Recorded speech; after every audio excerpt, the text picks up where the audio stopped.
के लोगों के साथ खड़े हुए हैं। बेटा बाप बेटा बाप बेटी बाप बेटी बाप बेटा, फिर आपकी बारी कहां से आएगी? कभी बाप बेटा आएंगे, कभी बाप बेटी आएगी, आपके बेटों का नंबर नहीं लगेगा, क्योंकि इस वंशवाद ने लोकतंत्र की जड़ों में दिमक लगा दी है, दिमक लगा दी है।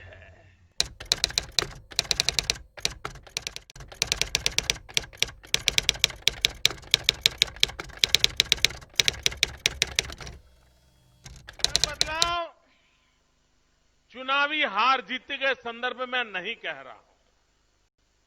मैं जो बदलाव कह रहा हूं, वो यहां का नौजवान अब अपना भविष्य तय करना चाहता है। यहां का नौजवान अपने आगे के जीवन के लिए सोचने लगा है। वो भी चाहता है, अगर हिंदुस्तान के नौजवान के हाथ में लैपटॉप है, तो मेरे हाथ में भी लैपटॉप होना चाहिए। वो भी चाहता है कि हिंदुस्तान के और भागों में नौजवान पढ़ लिख करके नई दुनिया बता रहा है। जम्मू कश्मीर का नौजवान ये सपने देखता है। भाइयों बहनों, मैं आपको वादा करता हूं,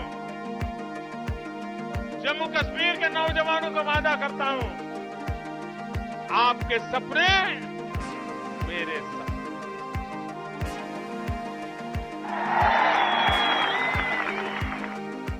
आपके सपने पूरे होंगे, वो सपने हिंदुस्तान के पूरे होंगे, ये मैं आपको विश्वास दिलाने आया।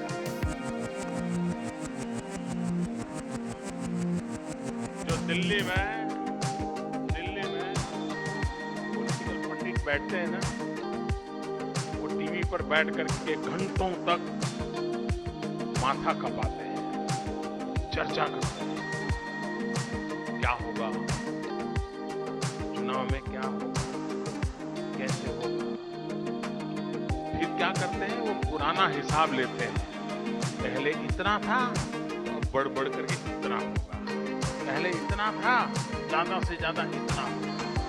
पहले इतना होता था, अब इतना होगा। भाइयों बहनों, लोकसभा के चुनाव में ये पॉलिटिकल पंडितों के सारे हिसाब गलत हो गए कि नहीं हो गए? हो गए कि नहीं हो गए? हो गए कि नहीं हो गए? अरे जब भारतीय जनता पार्टी ने मोदी को प्रधानमंत्री का उम्मीदवार घोषित किया, तो सारे पॉलिटिकल पंडित कह रहे थे, गुजरात के बाहर मोदी को कौन जानता है, मोदी को कौन पहचानता है। कहते थे कि नहीं कहते थे? देश में मोदी को कौन जानता है, ऐसा कहते थे ना। आज क्या हाल है भाई? हिंदुस्तान छोड़ो, हिंदुस्तान के बाहर भी क्या माहौल है जी। सारे पॉलिटिकल पंडित गलत हो गए, सारे पॉलिटिकल पंडित गलत हो गए। वो कहते थे जब चुनाव आया, बोले भाजपा के लोग 125 सीट तो ले आएंगे। थोड़े दिन हुए फिर कहने लगे, गाड़ी तो अच्छी जा रही है, शायद भाजपा वाले 150 तक तो पहुंच गए। फिर कहने लगे, नहीं, अटल जी के जमाने में 182 थी, 182 थी, हो सकता है इस बार 182 पहुंच जाए। इससे आगे कोई नहीं जा रहा था। सारे पॉलिटिकल पंडित का कांटा वहीं अटक गया था। लेकिन जनता के हृदय की आवाज अलग थी। जब चुनाव नतीजे आए, तो भाजपा एनडीए मिलकर के 300 से पार कर गए। 300 से।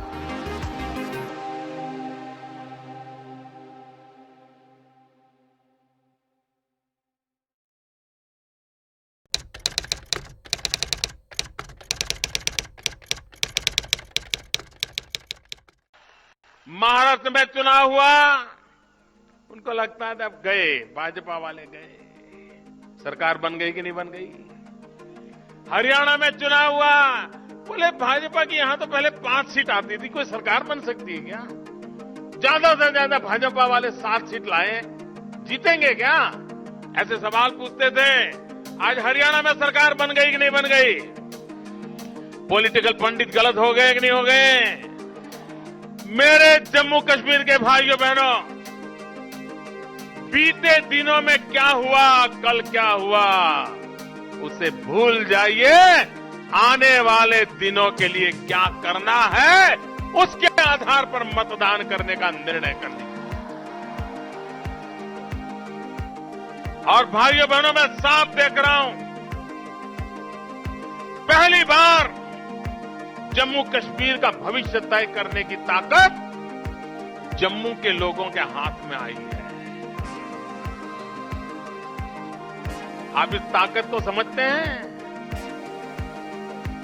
पहली बार कश्मीर घाटी के लोग जम्मू के लोगों के साथ खड़े हुए हैं। ये बहुत बड़ी बात है भाई।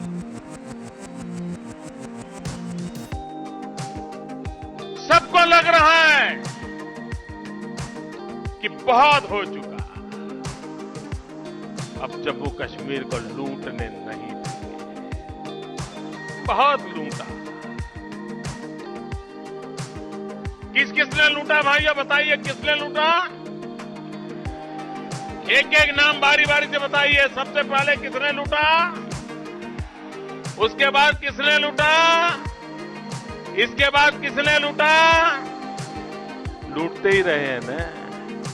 तीनों ने यही काम किया, तीनों ने सरकारें बनाई, और सरकार बनाने के बाद जनता जनार्दन ने 5 साल में उनको निकाल दिया कि नहीं निकाल दिया।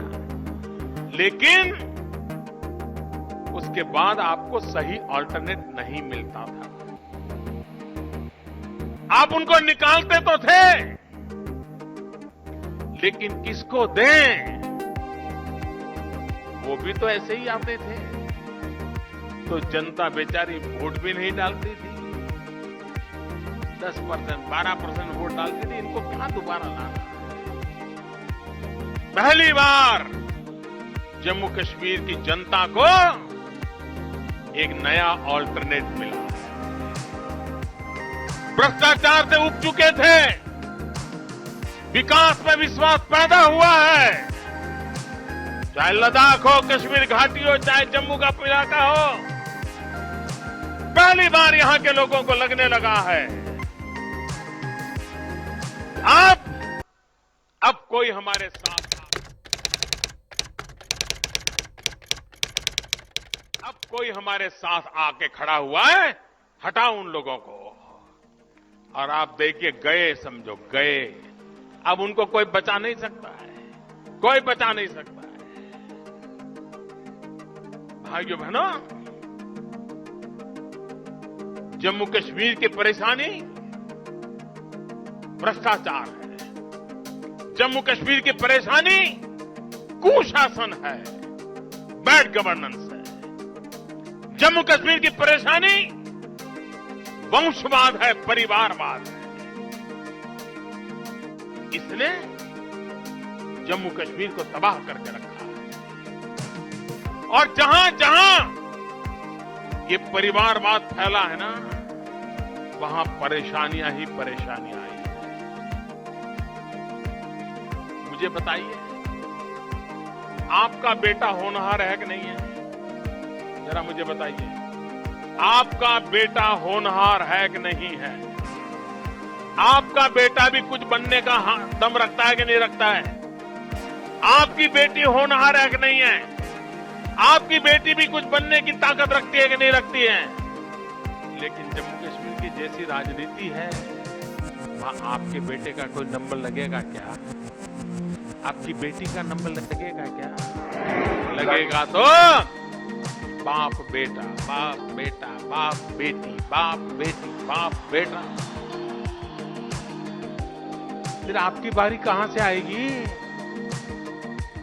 कभी बाप बेटा आएंगे, कभी बाप बेटी आएगी, आपके बेटों का नंबर नहीं लगेगा, क्योंकि इस वंशवाद ने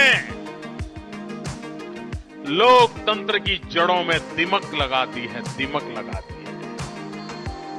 भाइयों बहनों, लोकतंत्र की ताकत इतनी होती है कि आपका बेटा भी भारत के उच्च पद पर जाकर के बैठ सकता है। लोकतंत्र की ताकत इतनी है कि आपकी बेटी भी उच्च पद पर जाकर के बैठ सकती है, लेकिन परिवारवाद आपके बेटों को आगे नहीं आने देगा। परिवारवाद आपकी बेटी को आगे नहीं आने देगा।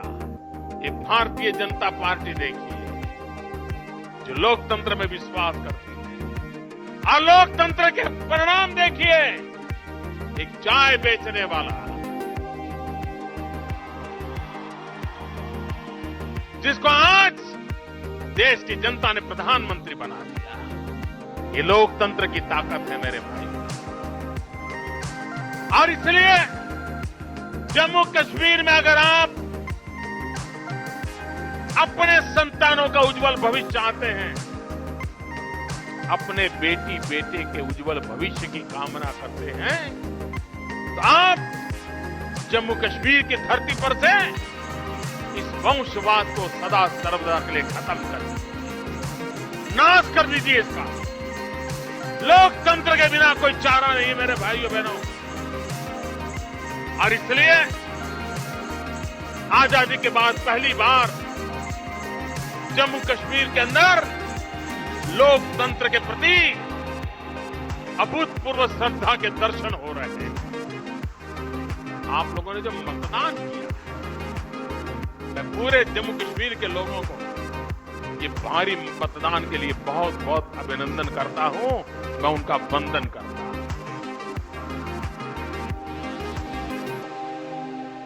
आज दुनिया चुनावों की तरफ दुनिया की नजर तो होती है, लेकिन मैं जब लोकसभा का चुनाव लड़ रहा था तब भी दुनिया का ध्यान इतना नहीं था। अभी झारखंड में चुनाव चल रहे हैं, तब भी दुनिया का ध्यान उतना नहीं है। महाराष्ट्र में चुनाव हो गए, हरियाणा में चुनाव हो गए, दुनिया का ध्यान नहीं था। लेकिन आज पूरी दुनिया का ध्यान जम्मू कश्मीर के चुनाव पर है। पूरा विश्व बारीकी से देख रहा है क्या हो रहा है। और सबसे बड़ा आश्चर्य दुनिया के पॉलिटिकल पंडितों को भी हो रहा है। क्या बात है भाई, जम्मू कश्मीर में 70% मतदान हो जाए, सारी दुनिया में अजूबा लग रहा है। ये लोकतंत्र की ताकत आपने दिखाई है, पूरी दुनिया को आपने चकित कर दिया है। और इसलिए मेरे भाइयों बहनों, ये लोकतंत्र की आपकी श्रद्धा आपकी आशा आकांक्षाओं की पूर्ति करेगी। हमारे यहां कहा जाता है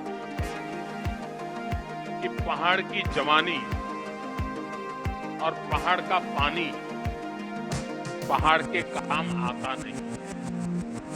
ऐसा कहते हैं कि पहाड़ की जवानी और पहाड़ का पानी पहाड़ के काम आता नहीं। क्यों? तो पहाड़ में जो जवान पैदा हुआ, रोजी रोटी कमाने के लिए कुछ होता नहीं है। और जैसे हमारे मित्र निर्मल जी बता रहे थे, उसको बेचारे को कहीं जाना पड़ता है, मजदूरी नौकरी करने के लिए जाना पड़ता है। और पहाड़ का पानी पहाड़ के काम नहीं आता है, क्योंकि पानी नीचे चला आता है, बह जाता है। पहाड़ में रहने वालों को पीने का पानी चाहिए तो मुश्किल हो जाता है। न पहाड़ का पानी पहाड़ के काम आता है, न पहाड़ का जवानी पहाड़ के काम आती है। भाइयों बहनों, मैंने इस कहावत को बदलने की ठान ली।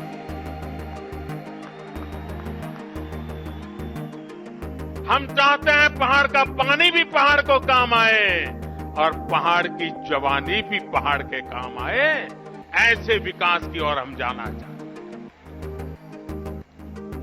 यही पानी, अगर इस पानी से हम बिजली पैदा करें तो पहाड़ के जवान को कभी रोजी रोटी के लिए बाहर जाना नहीं पड़ेगा। और वो पानी न सिर्फ पहाड़ की जिंदगी बदलेगा, लेकिन पूरे हिंदुस्तान को रोशन कर सकता है। इतनी ताकत है जम्मू कश्मीर के पानी में। लेकिन भाइयों बहनों, पहले सरकारें ऐसी थी, उनको पहाड़ के बेटों की नहीं, अपने बेटे बेटियों की चिंता। अब जिनको अपने बेटियों की चिंता हो, वो पहाड़ के बेटों की चिंता क्यों करेंगे? हम है जो करना चाहते हैं। मुझे जरा इस क्षेत्र के मेरे भाई बहन बताइए, आपने कभी भी मुझे जवाब देंगे ना आप लोग? पूरी ताकत से जवाब देंगे? आपने कभी भी किसी भी सरकार से अपने लिए बंगलो मांगा था क्या? ऐसे थोड़ा बोलते, जोर से बोलते। आपने कभी अपने लिए गाड़ी मांगी थी क्या? आपने कभी सरकार से सोना मांगा था क्या? चांदी मांगी थी क्या? जवाहरात मांगे थे क्या? नहीं मांगे ना। क्या मांगा कि भाई हमारे बच्चों को रोजगार दो, हमें रहने के लिए एक छोटी सी कुटिया क्यों न हमारा घर बन जाए, हमारे गांव तक सड़क बन जाए, पीने का शुद्ध पानी मिल जाए, बच्चों को शिक्षा मिल जाए, बुजुर्ग बीमार हो तो दवाई मिल जाए। यही मांगा है ना? ये मिलना चाहिए कि नहीं मिलना चाहिए? मुझे बताइए, मिलना चाहिए कि नहीं मिलना चाहिए? 60 साल हुआ नहीं दिया, मिला है क्या? ऐसे लोगों को दोबारा सरकार देने का कारण है क्या? कोई कारण है क्या? बार बार प्रयोग करते रहेंगे क्या? भाइयों बहनों, ये चुनाव जाति बिरादरी का चुनाव नहीं है। ये चुनाव अपने पराये का नहीं है। ये चुनाव आपके भविष्य को तय करने के लिए है, और इसलिए जाति बिरादरी से ऊपर उठ करके, अपने पराये से ऊपर उठ करके अपने बेटों के भविष्य के लिए मतदान कीजिए। ये मैं आज प्रार्थना करने के लिए आया। भाइयों बहनों, हमारी सारी समस्याओं का समाधान जाति बिरादरी में नहीं है। मुझे बताइए, नौजवान को क्या चाहिए? क्या चाहिए? क्या चाहिए? अब आपको शादी करनी हो तो जाति बिरादरी बराबर है कि चलो भाई जाति बिरादरी कोई लड़की मिल जाए, पहचान वाला परिवार हो। लेकिन नौकरी मिलने में जाति बिरादरी काम आती है क्या? रोजगार के लिए जाति बिरादरी काम आती है क्या? रोजगार के लिए तो विकास काम आता है ना। और विकास करने के लिए विकास वाली सरकार चाहिए कि नहीं चाहिए? विकास वाली सरकार आती है, विकास के लिए काम करती है, तब रोजगार मिलता है। भाइयों बहनों, जाति बिरादरी के खेल खेलने से रोजगार नहीं मिलता। आज नौजवान को रोजगार चाहिए, और रोजगार तब मिलेगा जब यहां पर उद्योग लगेंगे, छोटे मोटे कारखाने लगेंगे। पश्मीना हमारी पहचान है कि नहीं है? हमारी सरकार बनने के बाद ही हमने एक P3 प्रोजेक्ट लगाया है। पश्मीना के प्रोग्रेस के लिए हमने प्रोजेक्ट लगाया है, और हम पश्मीना को दुनिया के बाजार में लाकर के खड़ा करना चाहते हैं, ताकि मेरे जम्मू कश्मीर की माताएं बहनें भी रोजी रोटी कमा सकें। आप मुझे बताइए, जम्मू कश्मीर में टूरिज्म सिर्फ डल लेक में ही है क्या? क्या और जगह पे नहीं है क्या? लेकिन किसी ने ध्यान ही नहीं दिया। अरे ये हमारे जम्मू रीजन में भी टूरिज्म की इतनी संभावना है, लेकिन उस पर उदासीनता बरती गई। सारी दुनिया को सिर्फ श्रीनगर का पता चला, और वहां हालत इतने खराब हो गए कि 30 साल से टूरिस्ट आना बंद हो गया, नौजवान बेरोजगार हो गया। भाइयों बहनों, हिंदुस्तान के 125 करोड़ देशवासी, उनके दिल में जितनी इच्छा बद्री केदार जाने की होती है, उतनी ही इच्छा जम्मू कश्मीर की वादियों को देखने की इच्छा होती है। यहां के मंदिरों के तीर्थ यात्रा करने का मन करता है, यहां की सर्दी वाली हवाएं का अनुभव लेने का मन करता है। भाइयों बहनों, ये जम्मू रीजन भी टूरिज्म के लिए ढेर सारी संभावनाओं वाला राज्य, ढेर सारी संभावना वाला राज्य। यह आपका इलाका भी टूरिज्म के लिए बहुत सारी संभावनाओं वाला इलाका है भाई। और टूरिज्म ऐसा है कि टूरिज्म से गरीब व्यक्ति को रोजगार मिलता है, गरीब से गरीब व्यक्ति। फूल बेचने वाला भी टूरिज्म से कमाता है, प्रसाद बेचने वाला भी टूरिज्म से कमाता है, चने मुरमुरे बेचने वाला भी कमाता है, ऑटो रिक्शा वाला भी कमाता है, टैक्सी वाला भी कमाता है, खिलौना बेचने वाला भी कमाता है, ऊनी कपड़े बेचने वाला भी कमाता है, अरे चाय वाला भी कमाता है। गरीब से गरीब आदमी कमाता है। और इसलिए टूरिज्म को हम बढ़ावा देना चाहते हैं। अभी हमने कई देशों को वीजा ऑन अराइवल कर दिया। आते आओ, थप्पा मारते कि आ जाओ, देखो हमारा हिम्मत चाहिए ना, वरना पहले तो बेचारे को आना है तो 6 महीने तक तो कागज पट्टी करता रहता है। हम चाहते हैं सारी दुनिया हिंदुस्तान को देखने के लिए आ जाए। मुझे बताइए, यहां रोजी रोटी मिलेगी क्या? लोग कमाएंगे कि नहीं कमाएंगे? नौजवान को रोजगार मिलेगा कि नहीं मिलेगा? हमारा केसर जम्मू कश्मीर की पहचान है। आज दुनिया में उसका जो ब्रांडिंग होना चाहिए, हमारी सरकार बनने के बाद उस पर विशेष ध्यान देने के निर्णय कर लिए। गरीब से गरीब लोगों को रोजगार मिलेगा। भाइयों बहनों, हमारी समस्याओं का समाधान विकास में है। और जम्मू कश्मीर की मैं एक बेड़ा जानता हूं। मैं तो पहले यहां संगठन का काम करता हूं। जम्मू के इलाके में आऊं तो लोग लगातार कहते साहब हमारे साथ हो रहे हैं।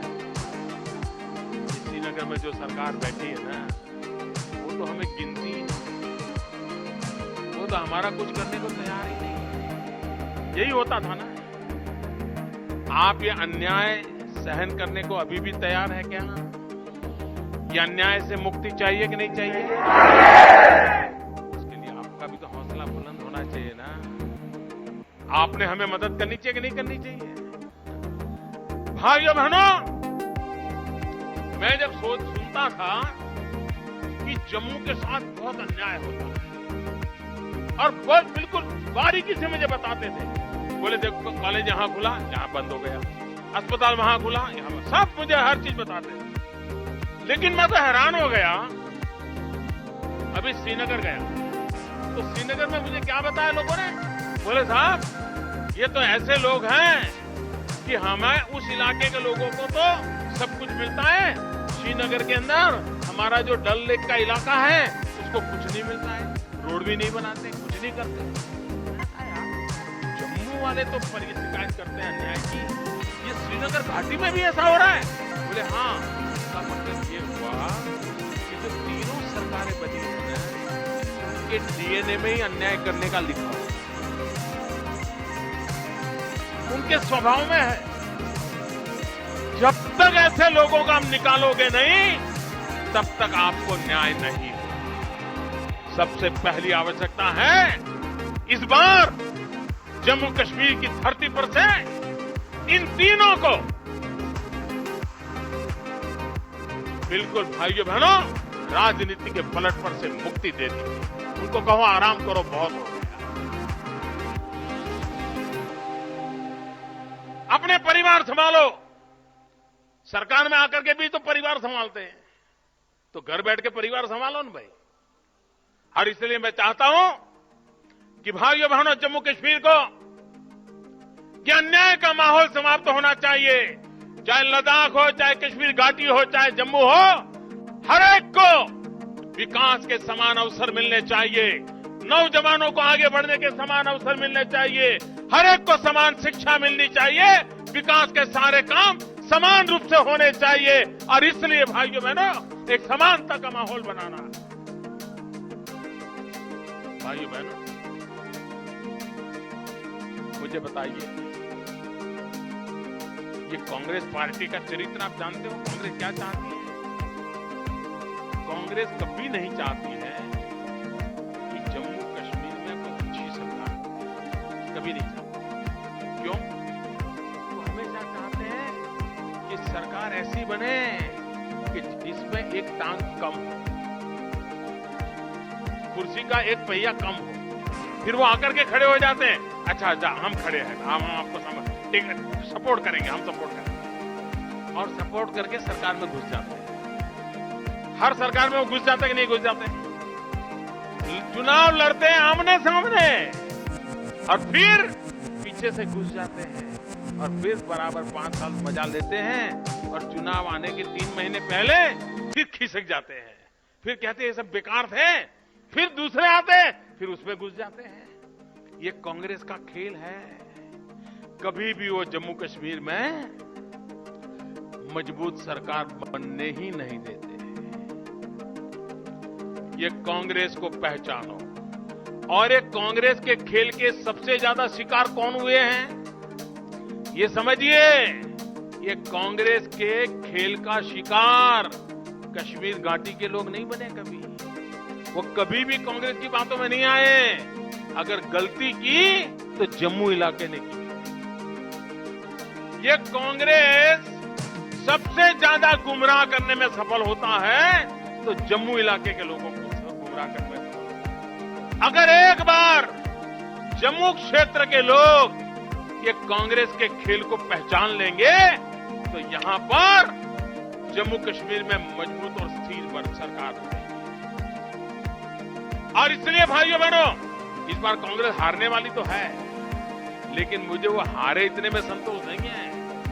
उनको 50 साल की सजा ऐसी करो, सजा ऐसी करो, गांव की पेटियां खाली निकले।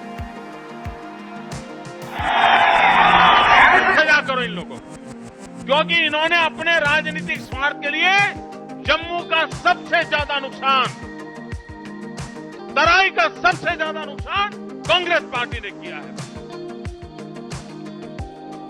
पूरे जम्मू इलाकों को उन्होंने परिवारवादी राजनीति करने वालों के यहां गिरवी रख के रखी है। और इसलिए मैं कहना चाहता हूं, अब जम्मू के लोगों को जागने की जरूरत है। जिन्होंने जम्मू कश्मीर को अस्थिर किया है, जिन्होंने जम्मू कश्मीर को मजबूत सरकार नहीं बनने दी है, ऐसे लोगों को अब जम्मू कश्मीर की धरती पर, खास करके जम्मू की धरती पर पैर रखने की जगह नहीं बनी। कश्मीर घाटी में वो जीतते ही नहीं है, कोई घुसने नहीं देता। ये हाल है। वो यहीं पर आकर के खेल खेलते हैं और आपको गुमराह करते हैं। अब उनको पहचान गए हो, उनको पहचान गए हो, जान गए हो, उनके इरादे समझ आ गए हैं। उनकी विदाई करोगे ना, पक्का करोगे? भाइयों बहनों, अगर जम्मू कश्मीर को आगे बढ़ाना, विकास से ही आगे बढ़ेगा, भ्रष्टाचार को खत्म करके ही आगे बढ़ेगा, नौजवानों के भविष्य को ध्यान में रखेंगे तभी आगे बढ़ेगा। और इसके लिए जम्मू कश्मीर में पूर्ण बहुमत वाली मजबूत स्थिर सरकार चाहिए, आधी अधूरी नहीं, कोई पीछे से घुस जाए ऐसी सरकार नहीं। जम्मू कश्मीर को मजबूत और स्थिर सरकार चाहिए। मैं पूरे जम्मू रीजन के लोगों को, अब 22 सीटों का मतदान बाकी है, ये 22 सीटों में ताकत है जम्मू कश्मीर को मजबूत सरकार देने। ये 22 सीटों में ताकत है जम्मू कश्मीर के भविष्य को बदलने की। भाइयों बहनों, 50 साल तक आपने अन्याय झेला है, अब आपको न्याय का अवसर आया है। आप भारतीय जनता पार्टी को मदद कीजिए, भारतीय जनता पार्टी के उम्मीदवारों को 22 की 22 सीटों पर जिताइए। जम्मू कश्मीर में स्थिर सरकार देने का मैं वादा करता हूं, जम्मू कश्मीर को विकास की नई ऊंचाइयों पर ले जाने का मैं वादा करता हूं।